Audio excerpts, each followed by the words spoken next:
Olá pessoal, aqui é o Carlos Martins para mais um Giro de Mercado em 5 minutos, dessa vez para o dia 2/5, com os fechamentos do dia 30, último dia de abril, e sanduba de feriado, né? Esse dia 1º foi feriado aqui, dia do trabalho.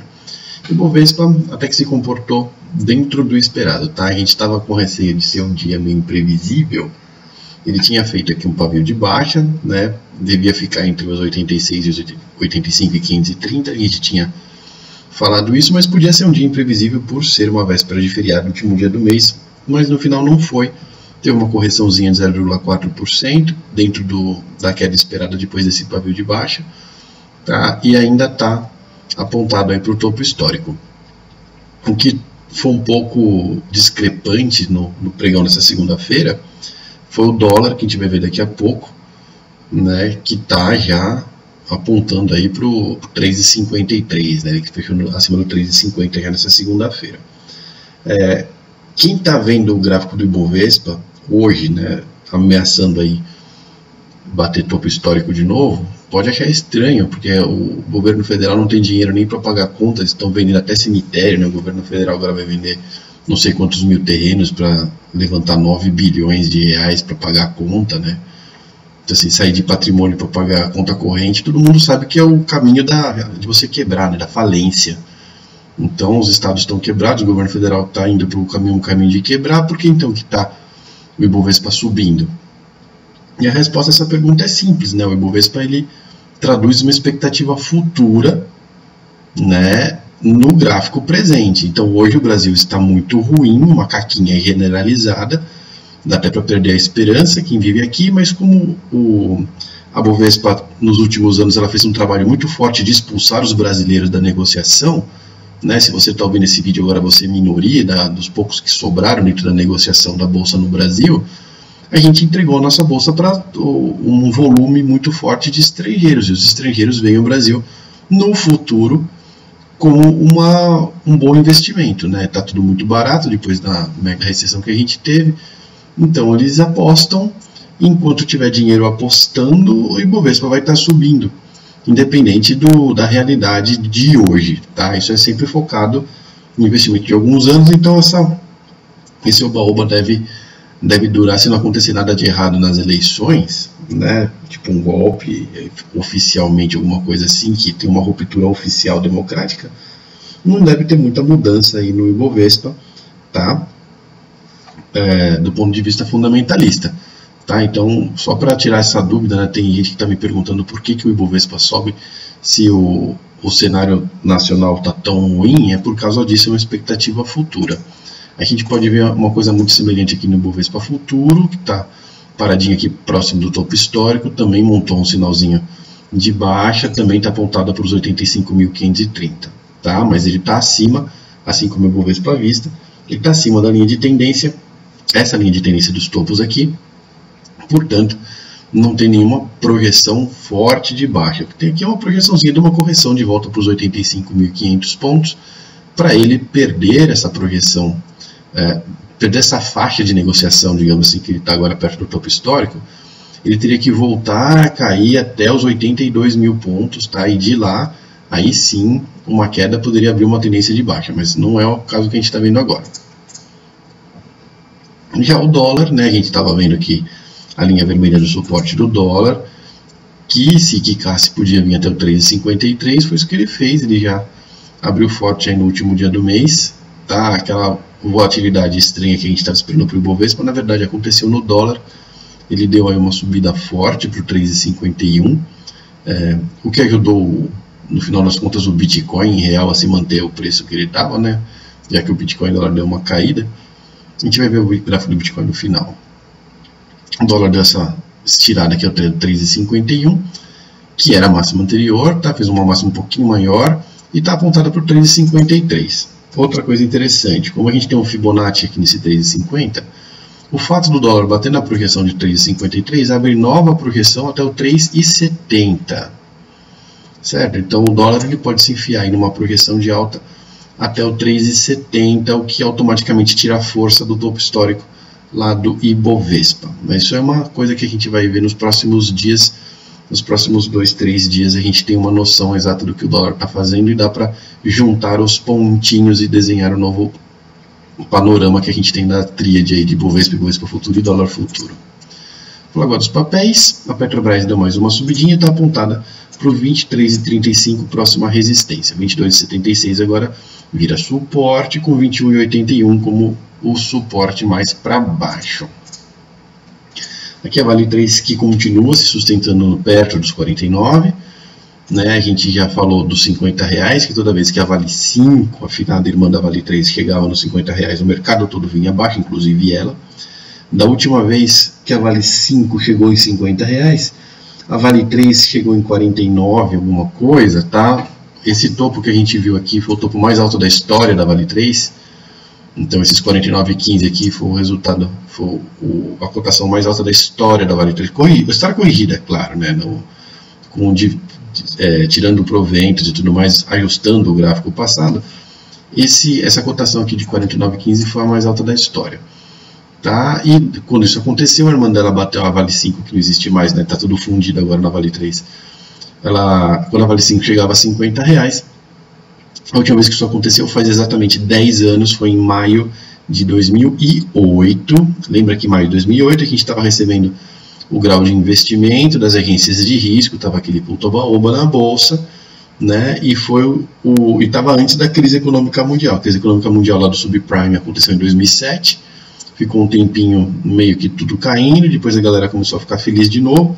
Em maio de 2008 estava todo mundo no ponto oba-oba, até que logo na sequência, no segundo semestre de 2008, veio a realidade que o sistema financeiro, na verdade, tinha quebrado, né? Os Estados Unidos precisaram imprimir aí 15 trilhões de dólares para pagar a conta do que o sistema financeiro tinha feito. E o resumo da história foi que quando a Vale chegou em R$50, tudo desabou e a Vale perdeu 70% do seu valor de mercado a partir da última vez que ela tocou nos R$50. Isso é uma aulinha de história, por quê? Porque o que a gente está fazendo nos gráficos e análise técnica nada mais é do que olhar padrões que aconteceram no passado e ver a probabilidade que eles possuem de acontecer de novo no futuro. Tá? A análise técnica nada mais é do que isso, então tudo que aconteceu no passado tem muita importância, porque a gente vai apostar em cima disso no futuro. E a Vale 3 chegando no mesmo valor que ela estava quando deu uma caquinha histórica dos últimos 100 anos, né, 10 anos atrás, e o Ibovespa estando muito próximo do seu topo histórico, e o dólar estar disparando, né, já subiu de 3 para 3,50 aí, dá uma receita assim que não deixa de tirar a pulga atrás da orelha de que pode acontecer de novo um desabamento, né, cruel de mercado aí nos próximos 6 meses, por causa de alguma coisa que a gente não sabe ainda o que é. Tá? Os mercados eles estão todos muito comprados, faz muitos anos, tudo subiu muito, a gente não é exceção, né? O Dow Jones máximas históricas absurdas, vamos falar um pouquinho no gráfico do Dow Jones também daqui a pouco, tá? Muita gente gritando fogo, né? Saindo da bolsa e querendo que a sua saída da bolsa se materialize numa queda, gritando que está saindo porque vai tudo desabar. E quanto mais gente faz isso, menos gente fica no mercado da bolsa e mais a bolsa perde força. E é uma profecia autorrealizável. Tá? Então não é que tem alguma coisa que vai acontecer. As pessoas com medo de que alguma coisa acontecer vão começar a gritar fogo, fogo, fogo, até que uma hora a maré vira e quem está saindo é a maioria do que quem está ficando e a vaca vai para o brega. Tá? Isso é uma coisa que já está acontecendo, a gente está vendo isso hoje acontecer, agora acontecer. Né, muita gente fazendo esse movimento no mundo todo. Aqui no Brasil não, porque a gente é meio alienado, né? E como são os estrangeiros que fazem o nosso volume aqui, a gente meio que cria uma bolha de informação, assim, e a galera puxa a responsabilidade de estar subindo ou estar caindo para cima de coisas que não tem nada a ver. Mas a verdade é que a lei da oferta e da demanda é o que manda no mercado, e a gente vai sim ter uma definição nos próximos dias do que vai acontecer. Esse mês de maio tende a ser bastante emocionante do ponto de vista dos gráficos. Tá? Tem muita coisa para acontecer, está bem encurralado aqui, tanto no gráfico do Dow Jones, como nos gráficos do Brasil, do Ibovespa e do dólar, como no gráfico do Bitcoin. Falando agora dos bancos, o Banco do Brasil se mantém aqui na mesma, né, entre 36 e 37, com 35,62 como suporte forte. E a próxima resistência forte continua no 38,33, um pouquinho mais para cima no 40,00. Itaú continua aqui na casa dos R$51, né? Itaú que conseguiu pagar 50 bilhões de reais em dividendos e proventos nos últimos 5 anos, muito legal, né? Então, uma puta empresa que acumulou metade do PIB do Brasil dentro dela, não tem por que o Itaú perder força, tá? Nesse momento, pelo contrário, quanto mais o Brasil vai pra merda, mais o Itaú compra as empresas e mais forte ele fica. Então, é um gráfico que as pessoas não têm coragem de vender. Dá para perceber isso aqui pela cotação agora em R$51, muito próxima do topo histórico, tá? Mas, de novo, né? Da mesma forma, quanto mais forte fica, mais chato fica. O Dow Jones era assim um tempo, né? O gráfico não acontecia muita coisa emocionante, ele ficava andando um pouquinho para lá, um pouquinho para cá, um pouquinho para lá, um pouquinho para cá, né? Porque não tem muito mais para onde ir, tá todo mundo esperando o movimento de paquiderme, é um movimento que demora para acontecer, meses, anos, né? Então, quanto maior fica, mais difícil é se mexer, tá? E as cotações também demoram mais para se mexer. Vamos falar agora da Ambev, né? O Itaú e a Ambev são as duas maiores pagadoras de proventos da bolsa, né? O Itaú paga mais, bem mais, depois vem a Ambev e depois vem o resto das outras empresas aí que pagam bastante dividendo. A Ambev que segue em torno do 23 e 28, tá? Ela está se afastando aqui da linha de tendência, quer dizer que ela não deve mais pegar essa linha azul, ela deve agora triangular e montar em breve uma nova figura triângulo aqui, dá até para a gente ver já o triângulo, né? Mas ela não montou ele oficialmente aqui pelo algoritmo, dá para a gente ver só na mão.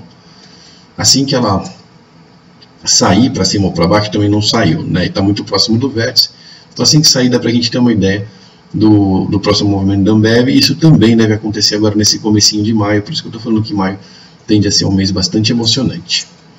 Vamos falar então do Dow Jones que está testando agora essa cunha aqui do vértice do triângulo de alta, tá? Ele que estava apontado para baixo, acabou rompendo esse triângulozinho de baixa que estava vindo até os 22 mil, né? Ele rompeu aqui o 24,689 para cima, inclusive, para tirar esse triângulozinho de baixa do caminho, né? Se a gente quiser, inclusive, apagar esse triângulo aqui, ó, puff, tá? Tirando o triângulo de baixo, o que aconteceu? Ficou só os dois triângulos aqui de alta que estão rompidos para cima, e o gráfico rompeu aqui e está testando aqui no limite, tá? A linha vermelha dos triângulos de alta. Esses dois triângulos apontam um para o topo histórico, né? Aqui dos 26.600 pontos, a projeção está 26.700, mas na prática, não está muito perto assim, a gente acaba usando o topo histórico como projeção, e o outro para 27.500 pontos praticamente, né? 491.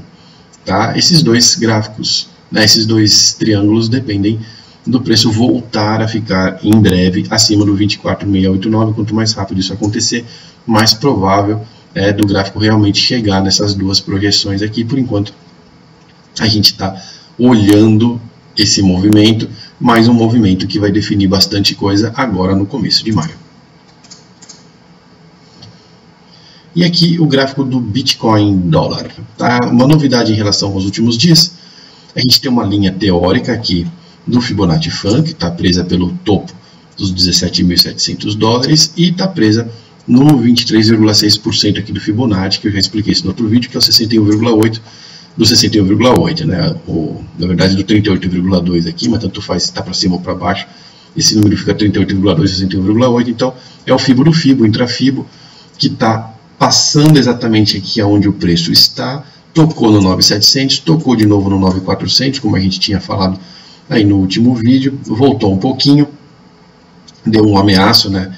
Aqui nos 8.800, tá? A gente pegou aqui essa mina aqui é 8891, tá? Deu uma ameaça aqui perto da linha de suporte. E agora aqui, novidade, que a gente tem um triangulinho bem pequenininho traçado aqui. Esses triângulos pequenininhos normalmente não tem um lugar bom para romper, porque eles são muito pequenos, obviamente. Uma barra para lá, uma barra para cá muda tudo. Tá? Então não existe um lugar ótimo, eles também não são tão prováveis assim de bater em projeção. A não ser que aconteça o que aconteceu aqui, que o triângulo está apontando para a mesma projeção do Fibonacci, né, que estava sendo apontada caso rompesse essa linha de tendência. Aqui a linha de tendência do triângulo ficou em cima da linha de tendência teórica do Fibonacci. Isso aqui é muito legal, mostra que esse gráfico está bem alinhado com as figuras que estão traçadas nele. Se a gente olhar o gráfico da Ambev, né, a gente pode ver que as figuras traçadas no gráfico não estão muito alinhadas com o que está acontecendo. Esse aqui do Bitcoin não, está muito afinadinho entre o que está desenhado aqui de linha e o que ele realmente está fazendo. E nessa lógica aqui, a gente pode imaginar que se ele romper para cima, essa linha de tendência e o triângulo, essa área densa vermelhinha aqui, ó, vai ser o nosso suporte para os próximos dias, né? A gente está falando aí de aproximadamente 10 dias, que é o tempo que essa figura vai ter para cima, tá? Essa seria a possibilidade otimista que a gente vai saber assim que romper a linha, se romper a linha, tá? Dessa linha agora, ela está na casa dos 9.370 pontos, tá? Continuando em torno de 9.400, um pouquinho mais para baixo, né? 9.300 e poucos pontos, não, dólares, né? 9.300 e poucos dólares. Outra possibilidade seria ele sair para baixo aqui. Se ele sair para baixo aqui, ele volta a ter 8.800 como suporte, que se for perdido, aí ele apontou para o 8.050 aqui como um próximo suporte. Tá? O que não deixa de ser verdade, porque é uma região que a gente tem também dois fundos, que essa parte aqui, que parece que são um cabeção invertido, né? Um pouquinho torto, mas se for, a gente tem daqui uma projeção de 2.100 dólares, que apontando para cima, ela vai chegar exatamente lá nos 10.500 dólares, que é onde está tudo apontando. Então a gente tem um monte de projeção que aponta para os 10.500 dólares, mas é importante a gente segurar o 8.800 aqui como suporte, porque perdendo o 8.800 ele pode dar uma varrida lá embaixo, tá? E o próximo suporte daí vai ser esse novo que a gente traçou aqui, que o triângulo traçou aqui, nos 8.050. Agradeço muito a presença de todos e até o próximo vídeo de mercado em 5 minutos.